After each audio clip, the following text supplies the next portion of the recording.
another kaalaman na naman for today. I am Sir Arde Poculan and I will be your teacher in empowerment technology. So before we start, let's have first an opening prayer via multimedia presentation.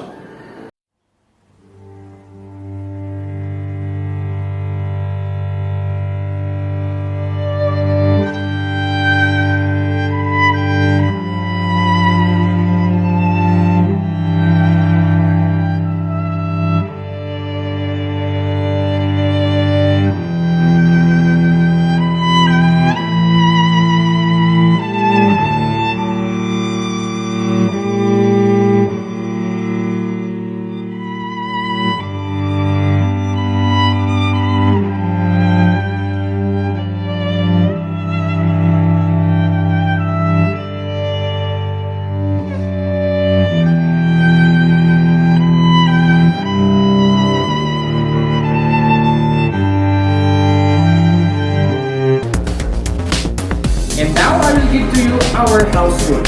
So first we have be respectful. Second, be honest. Third one, be responsible. Number 4, be grateful. And last but not the least, be kind. Am I clear, class? Sir, yes, sir! Very good. And now let's proceed to our objectives.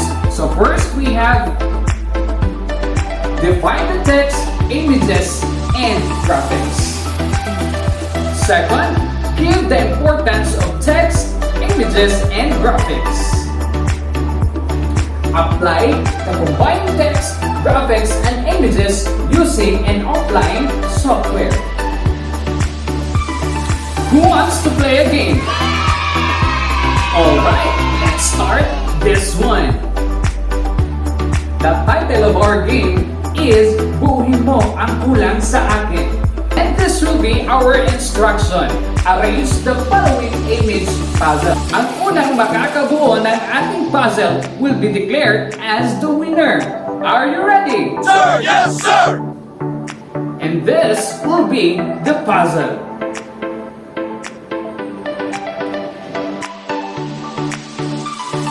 Based from our game, what do you think will be our topic for today? Very good! Our topic for today is combining text, images, and graphics.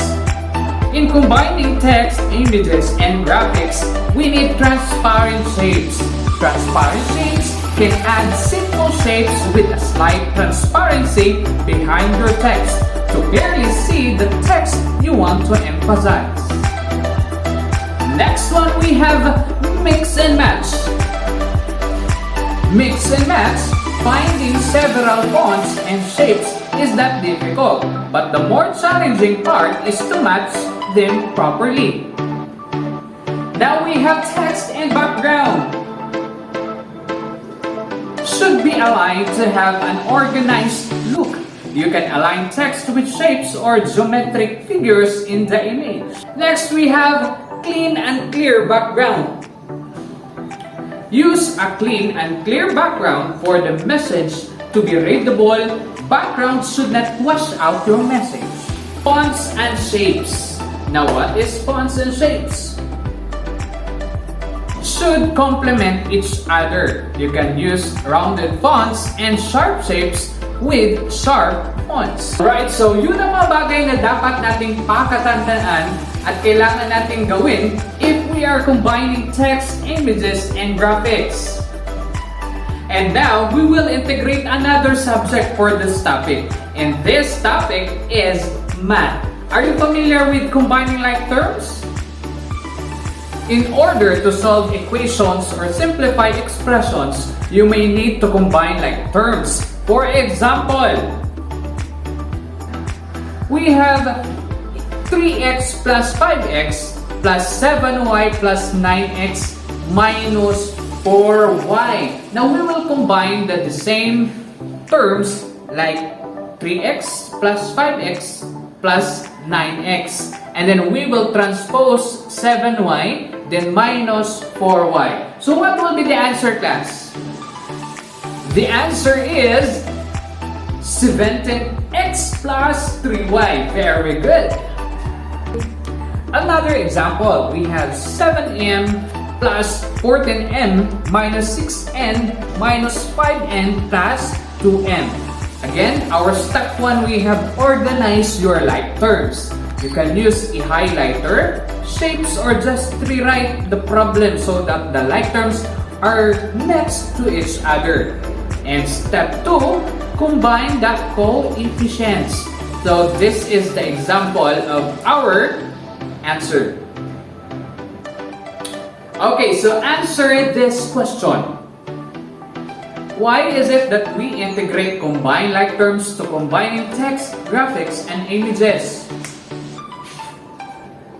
Okay, so we integrate the topic of combining text, images, and graphics to combining like terms because halos magkapareho yung kanilang ginagamit na prinsipyo, no? So in combining text and images, gagamit tayo ng transparent shapes and etc. The same with combining like terms, kailangan nating isabagay yung mga numbers para ma-solve natin siya. And now let's proceed to our short quiz. Now, direction. Our direction is very simple. All you have to do is to raise a smile emoticon if your answer is true, but if your answer is false, just raise the sad emoticon. Am I clear, class? Sir, yes, sir! Very good! Question number 1. Mix and match. Add this combination behind your text to clearly see the text you want to emphasize. What's your answer? Very good. The answer is smiley emoticon. Question number 2. We have fonts and shapes. Use this to complement each other. What's your answer? The correct answer is smiley emoticon. That is true. Number 3. Transparent shapes. Use this so that the background will not wash out the message. The correct answer is very good. That is sad emoticon because the correct answer is clean and clear backgrounds. Question number 4. Text and background should be aligned to have an organized look. What's your answer? The correct answer is very good. That is true. It's text and background. Smiley emoticon. Another question, we have clear background. A combination that the more challenging part is to match them properly. What's the answer? The correct answer is sad emoticon because the correct answer is mix and match. Another question, in order to solve equations or simplify expressions, you may need to combine text and images. Is it correct? Yes, very good. That is true. Next question. Picasa, Paint.net, and Google SketchUp are online applications. Okay, the correct answer is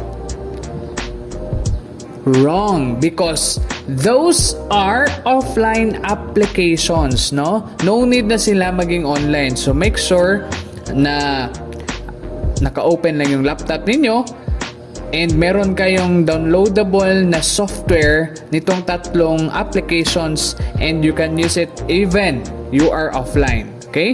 Next, photo editing allows you to manipulate or edit images. Yes, very good. The correct answer is smiley emoticon because that is true. Next question, 5G plus 11G plus 2H minus 8G. The answer is...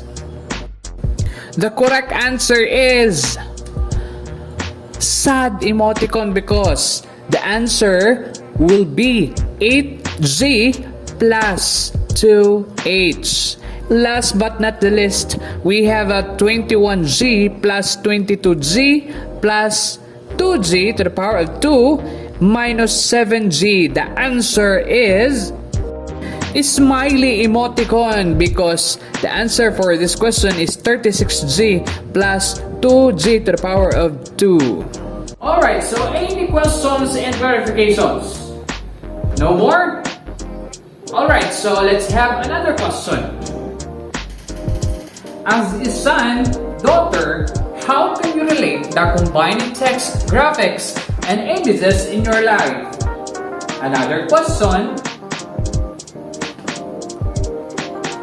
As a student, how can you apply your ideas combining text, graphics, and images in your projects?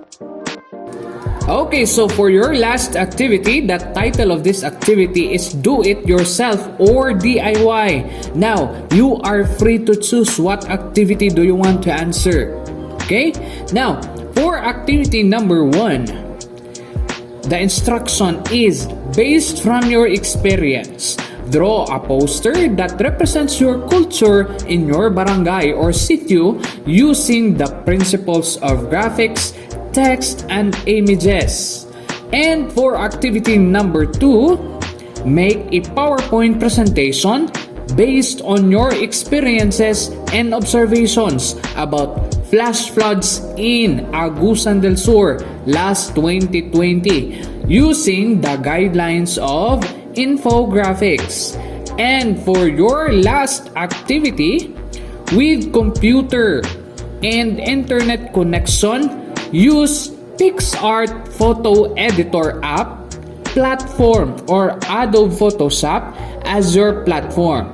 Make a layout design on how to overcome our needs during this COVID pandemic using an offline software. Okay? And I will show you the rubrics for these activities. Alright, now let's proceed to your assignment.